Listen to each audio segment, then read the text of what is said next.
ہمارے قبرستان میں جگہ ختم ہو چکی ہے، اس میں کچھ نئی قبریں بھی ہیں اور کچھ پرانی قبریں بھی ہیں۔ کیا اس قبرستان میں اور مٹی ڈالنا کیسا ہے تاکہ نئی قبریں بنائی جا سکیں؟ یہ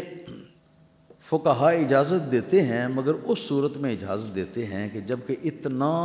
طویل عرصہ گزر گیا ہو کہ جو لوگ دفن ہیں پہلے سے، ان کے جسم کا کوئی ہڈی، کوئی ٹکڑا، کوئی ذرہ جو ہے وہ باقی نہ رہا ہو، سارے کا سارا جو ہے وہ بالکل مٹی ہو گیا ہو، اور اگر قبر کی کھدائی کریں تو سوا مٹی کے اور کوئی چیز وہاں نظر ہی نہ آتی ہو، یہ صورتحال ہے۔ اور ہمارا تجربہ ہے کہ سینکڑوں سال گزرنے کے بعد بھی ہڈیاں جو ہیں وہ موجود رہتی ہیں، اس لیے ہمارے فقہاء نے منع فرمایا قبرستان کے لیے نئی جگہ جو ہے وہ ہونی چاہیے۔ اگر ان کے اوپر مٹی ڈال کر اونچا کر کے تو وہاں پر اگر نئی قبریں بنائی جائیں گی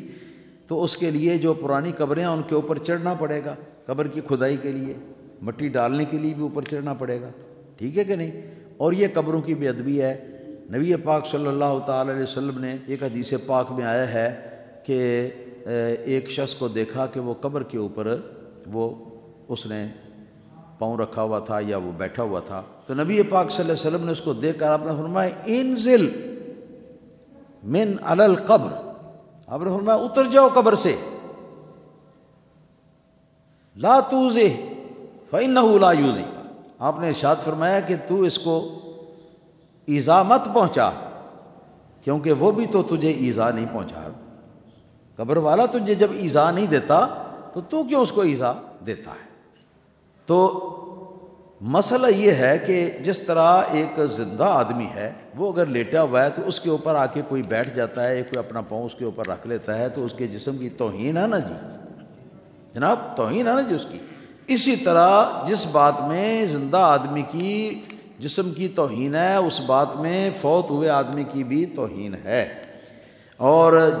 جس طرح زندہ آدمی کے اوپر کوئی آدمی چڑھ بیٹھے تو اس کی توہین ہے، اسی طرح اگر کسی فوت ہونے والے کی قبر کے اوپر آدمی کو چڑھ کے بیٹھے تو اس کی بھی توہین ہے۔ زیادہ قبر کے اوپر پیشاب کرنا جائز نہیں، قبر کے اوپر جوتے رکھنے جائز نہیں، قبر کے اوپر پاؤں رکھنا جائز نہیں، قبر کے ساتھ ٹیک لگا کے بیٹھنا جائز نہیں، قبر کے اوپر چڑھ کے بیٹھنا یا لیٹنا، یہ ساری باتیں جو ہیں یہ شرعاً ممنوع ہیں،